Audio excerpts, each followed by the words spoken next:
Welcome to Question It, the podcast where we rethink health, wellness, and personal growth. I'm Kevin, your host, chief inquisitor, and sometimes guinea pig, exploring fresh paths to a better life. Let's dive into today's episode and get started. We all have things in life we want to change, but why don't we? With New Year's right around the corner and resolutions once again top of mind for many, how can we get those resolutions to stick for once?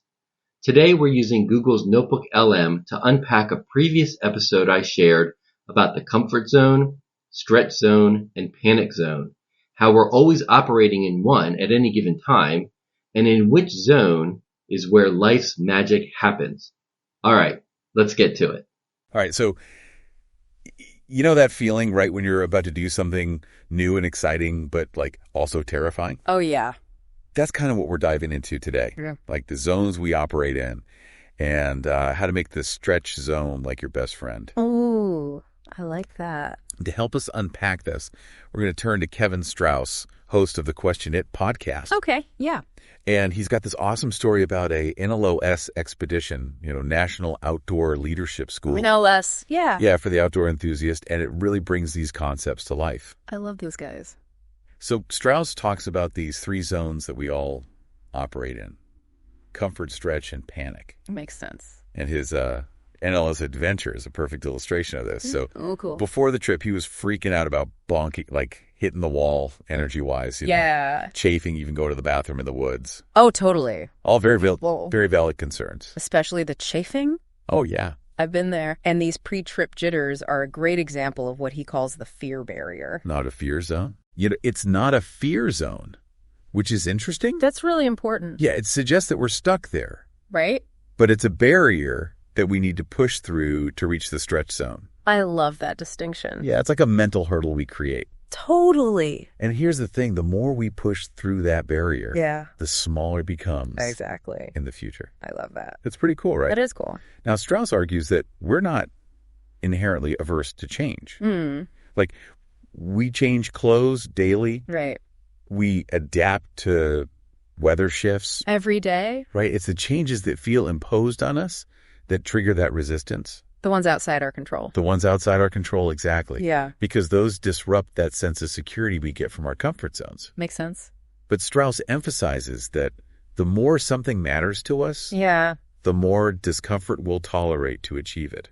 I can definitely see that. He uses powerful examples like childbirth. Oh, wow. Or athletes enduring grueling training.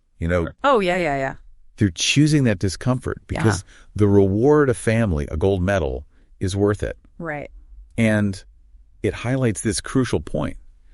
Discomfort is often unavoidable on the path to anything truly meaningful. I would agree. It's like investing in yourself, right? Completely. You're putting in the effort, embracing the challenge because you know the return will be worthwhile. Absolutely. But this isn't about seeking out pain for its own sake. No, definitely not. No, it's about recognizing that discomfort is often the price of admission for growth. That is so well said. And here's another crucial insight. If we cling to comfort too tightly, our comfort zones actually shrink over time. So avoiding discomfort makes us more fearful. Yeah, less adaptable. Yeah, I can see that. It seems counterintuitive, but it makes sense when you think about it. Totally, yeah. He uses the pandemic as a prime example. Interesting. For many, even though lockdowns were necessary, those extended periods of limited social interaction actually caused their comfort zones to constrict. Wow. Suddenly, even simple outings felt like a stretch. Yeah, it makes sense. It's interesting, right? It is interesting. Like even enforced comfort can diminish our capacity for growth. Wow. So the question becomes, how do we actively cultivate that capacity in our daily lives? That's a great question. Yeah, that is a great question. Right. It's easy to get fired up about these ideas, but then real life hits and we fall back into old habits. Totally. So how do we make embracing discomfort like a more consistent practice? That's a good question. Yeah. Well, Strauss offers this really practical strategy. He says, focus on micro discomforts. Micro discomforts, okay. Yeah. Yeah.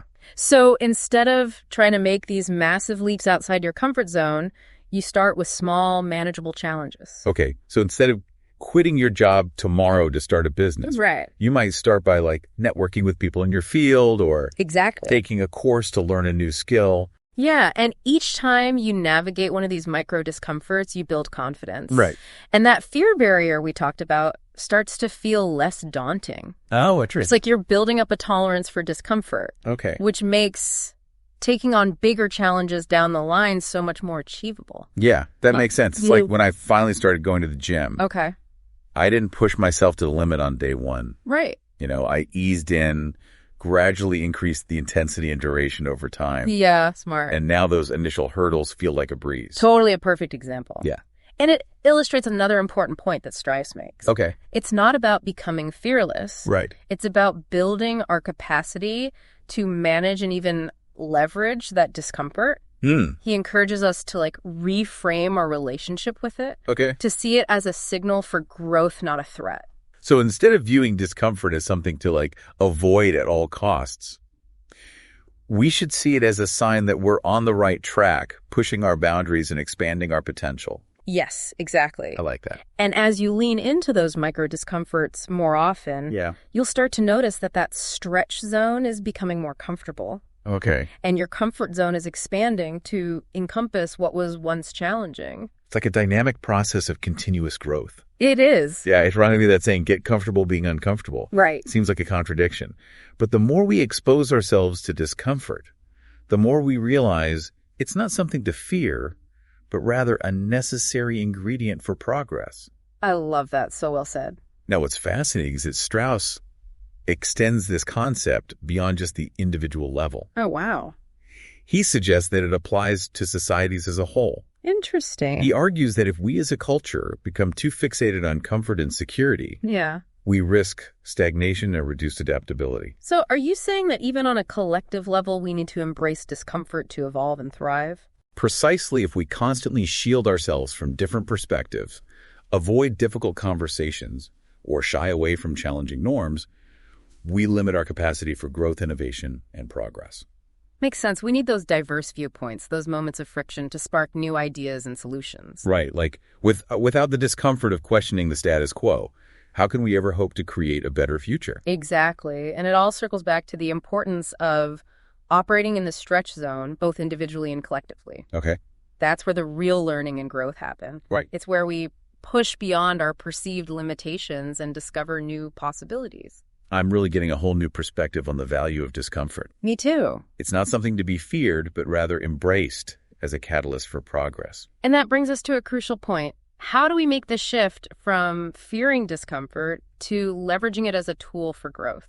Yeah, great question. So are there any practical strategies that we can use to make stepping outside our comfort zones feel less daunting and more intentional? Yeah, tons. So one practical strategy Strauss suggests is visualization. Okay. He recommends actually picturing your comfort, stretch, and panic zones as concentric circles. Like a target. Exactly, with the bullseye being your ultimate comfort zone. Okay. And the outer rings representing those areas that make you squirm a bit. So if public speaking terrifies me, yeah, I could put that in the outer ring, my panic zone. Right.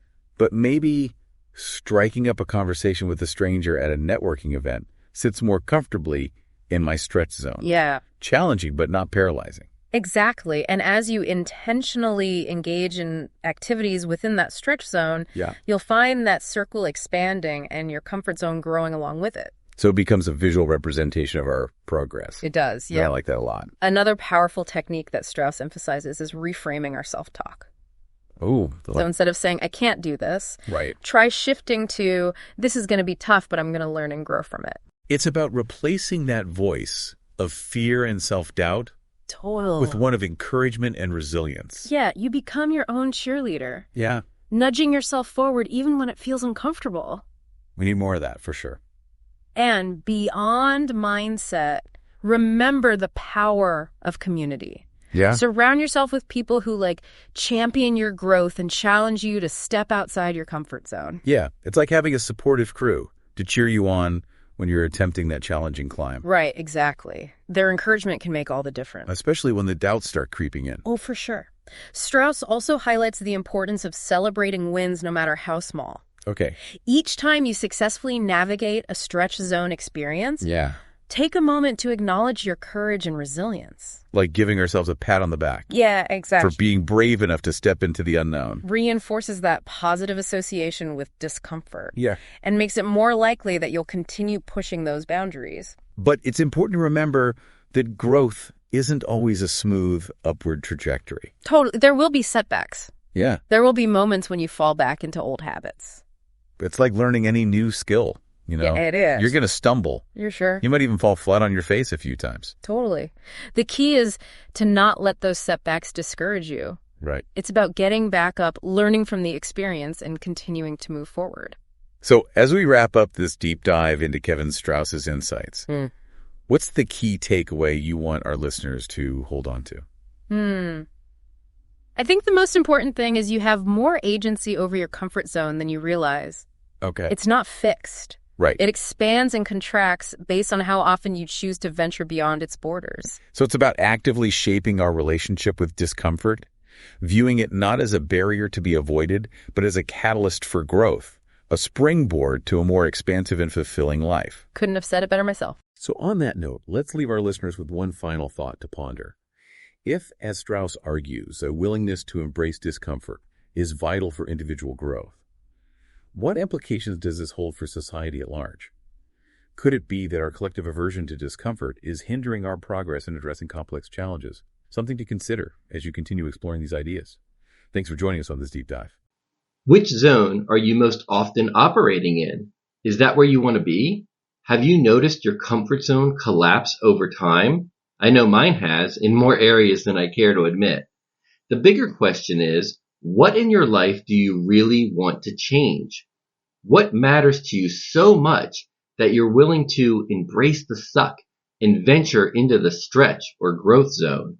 What fears might be barriers, and are they real or imagined? Are they threats to your physical existence, or do they uncover emotional pains and triggers from deep in your past? If this episode resonated with you, I hope you'll share how in the comments and maybe some of your experiences too. Also, I hope you'll join this episode's free uchiTribe using the Uchi app and engage in real two-way conversations with me and a few other listeners. Remember, Uchi is not a social media and nothing there is ever public. Links and a few sample questions to get started are listed in the show notes. Let's dig into this together and start making the change we want in life happen. Thanks for joining me on this episode of Question It. Remember, growth happens outside your comfort zone, so keep experimenting with life and embracing change. If you enjoyed this episode, please connect with me in the show notes, leave a 5-star review on the platform of your choice, and please join this episode's uchiTribe to dig into deeper conversation with me and fellow listeners. Until next time, peace, love, and connect.